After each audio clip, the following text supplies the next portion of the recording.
परमसुगतं केवलं ज्ञानमूर्तिं द्वन्द्वातीतं गगनसदृशं तत्त्वमस्यादिलक्ष्यम् एकं नित्यं विमलमचलं सर्वदी साक्षिभूतं भावातीतं त्रिगुणरहितं सद्गुरुं धं Namami. Nityanandam. Hi, this is Manitya Ovyananda. Tonight I wanted to speak again about save Hindu temples. But specifically what I wanted to speak about was deities. I've already spoken a lot about deities in previous posts, but I wanted to start off with saying what Swamiji has told us regarding his life. Many times I've mentioned how Swamiji's very first deity that he got was at 3 years old. He got a Ganesha deity. And to this day now, Swamiji has been reviving Sanatana Hindu Dharma. And deity worship in temples is the life. It is the lifestyle for us. So what he was saying is, this whole revival of deity worship, of Sanatana Hindu Dharma, which I am doing now, started just with one small Ganesha gifted to me when I was the age of 3. If that same Ganesha, or even a bigger Ganesha, was gifted to me when I was 18, I don't think this revival would have happened. Just that one Ganesha at the age of 3 got into my very biomemory. It became an experience. That is why I could transmit that experience to tons and tons of people. And this whole Sanatana Hindu Dharma is revived. You can find out about the Ganesha story in the Glimpses of Avatar Leela, the autobiography of an Avatar, Volume 1. I'll include the link in the comments.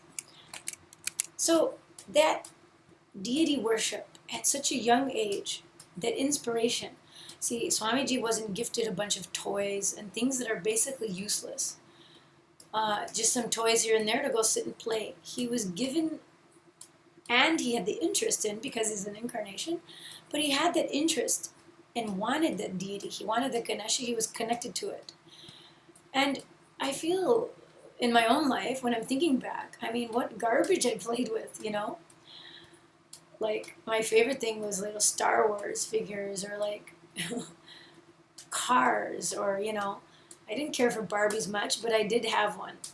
I think I liked to cut her hair off. My mom, my poor Russian mother, hated that. But I used to enjoy, more playing outside and things like that. Actually, I was probably very lucky in the sense that around when I grew up in the 70s, we still got out and played. We weren't necessarily glued to the TV or glued to DVDs or a lot of the things that kids have now. We didn't have all that. And I'm very grateful, actually, at least for that, because I started to cultivate my connection with nature. Because even as a kid, I loved to be outside. And I loved playing and being physically active. So that was actually my blessing that I got. Even though I didn't have any kind of introduction or any exposure to Hinduism at that time, I was very fortunate to be able to be active and alive and athletic and strong, cultivating that in myself. But the deities, I feel if you have any interest in Hinduism at all, or if it interests you at all, that you should get a little deity for your kids. What a nice experience. And please get it energized by Swamiji, or take it for blessings to your local Hindu temple, because it carries that energy, So it's not only just that thing, it's not just a thing, a representation, but it's actually becomes alive with that energy, the cosmic energy. And I think it's beautiful if kids get exposed to that at a young age, because for one thing, they're getting an understanding of what it is to have a connection with something that represents the higher self, the consciousness. And deities are a great way for that. And it's not like some toy or some fictional character. It's a real character in life, in the cosmos. So they're getting that connection. And then also cultivating that bhakti space, that love. Because Swamiji was very connected with his Ganesha. Even when he was scolding the Ganesha, wanting to make him eat. And he did some funny things that, he learned from his elders at that time. And he just didn't have the heart to continue many times when he lowered the Ganesha into the well, and before he even touched the water, he just or he brought him back up because he couldn't handle it. He loved him. And he cultivated that feeling connection with a divine energy, with a divine being. So how beautiful that is for kids.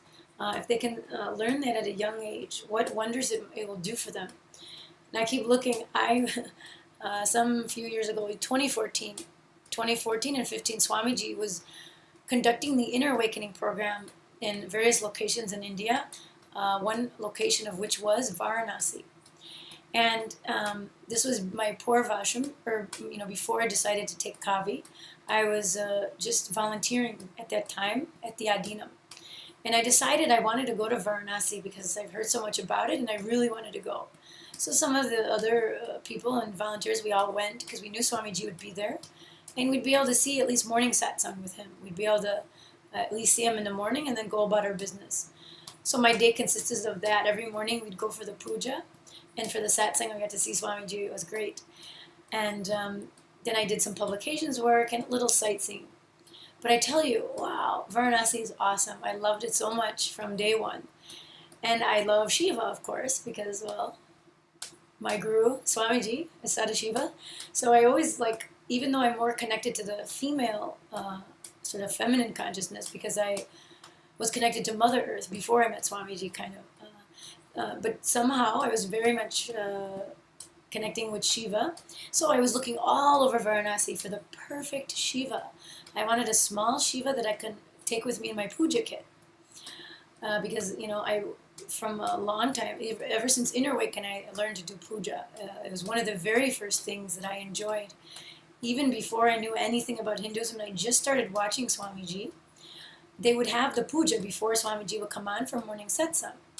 And the first time I heard the chanting, it was one of our Swamis, he's the temple, head temple priest, and I just loved the chanting, and so I would hum along and try to learn what they were saying. I had no idea, but I connected to it right away.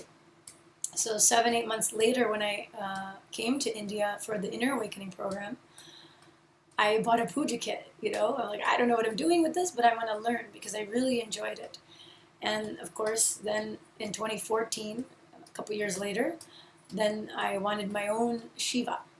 So I searched high and low all over the beautiful little stores and shops in the old part of Varanasi. They're almost like little closets, some of them, but such a feel there, that ancient feel. And of course, the shops are a dime a dozen, and so are the Shivas. But they're, not many of them were unique. They started to look all the same, and they were all metal. And somehow I didn't want metal. I wanted stone. I wanted some natural thing, maybe wood, but I wanted stone. I wanted more of an earthy element, even though, metal is, but you don't really know what you're getting in those, if it's some coated thing or what. So anyway, I high and low, and finally we went to one place where we would get pizza. It was vegetarian pizza at Asigat. And I found one guy who was doing a bunch of carvings, and I looked all, and he had beautiful carvings. And I found my Shiva. Here he is. I found him. I put this little Rudraksha on him. But see, he's so beautiful. He's got some basma and some sandal paste. And he's wearing a kavi because he is a sannyasi after all. But anyway, he's really sweet. And Swamiji blessed him there. I showed Swamiji right after I got him. And he just looked so sweet at him, the way he smiled when he saw it. Because he came in this wooden case. It's a little bit messy now. I have his blanket. But he came in this wooden case, and I showed Swamiji, and he just had a beautiful smile, and he blessed him and energized him for me. So since then, I've been carrying him around, and I really like him, and I enjoy him. And when I have a desk in a location, I like to put him there, and he comes out for my puja. So I have that connection. And I have my padakas. We all have padakas, the sannyasis for Swamiji. And I have a very big connection. I had some mystical experience when I had the padakas. When I went back from Inner Awakening, I, had my own house, and I would do the puja. There it was nighttime because morning in India. So I started to make it my practice to do the puja as much as possible before the satsang. And in my busy day, you know, I would look forward so much to that, and I would rush home from work and get all my things done so I can be ready. And one night it was finished, and it was summertime, and I had the air conditioner on because it was really warm. But I was cleaning up the puja kit after, and I just remember I was holding the patakas, the little brass. We have little brass ones, and I was holding them and cleaning everything. And it was probably one of the first times outside of the ashram that I really started to notice, you know, within my own items, that energy that Swamiji blesses things with. Maybe I noticed here and there, but I was like, oh, okay, whatever, you know. But that was the first time I distinctly remember, because I was holding those patakas, and all of a sudden I felt like a vibration in my skin, like especially in my face and like my body, like a, I don't want to say pins and needles, but it was a sort of an energetic feeling.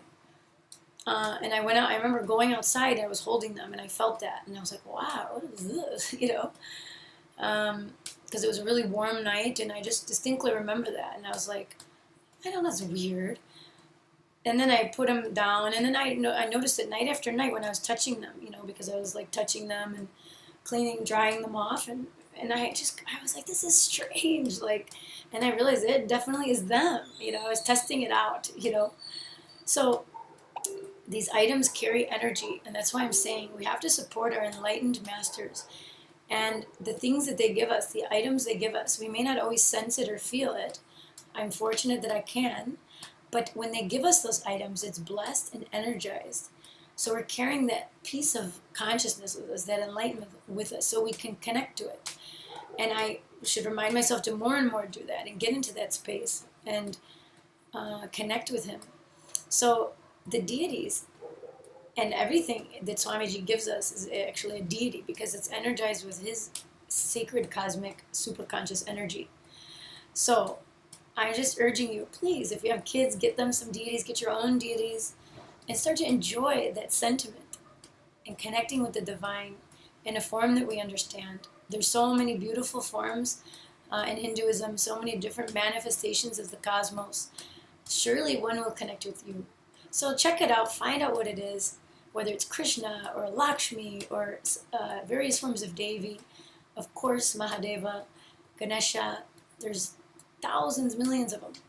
So, you know, there's got to be a puja shop near you. If you live in a big city, there's always like a Indian neighborhood that has a lot of those puja shops. Or come to India. Go to Inner Awakening or Mahasada Shivoham and meet Swamiji. This way you can have him directly energize whatever you get. And it'll really mean a lot for you to have that in your life. So I hope you enjoyed today's session. Please get a Ganesha for your kids. Thanks very much. Nityanandam.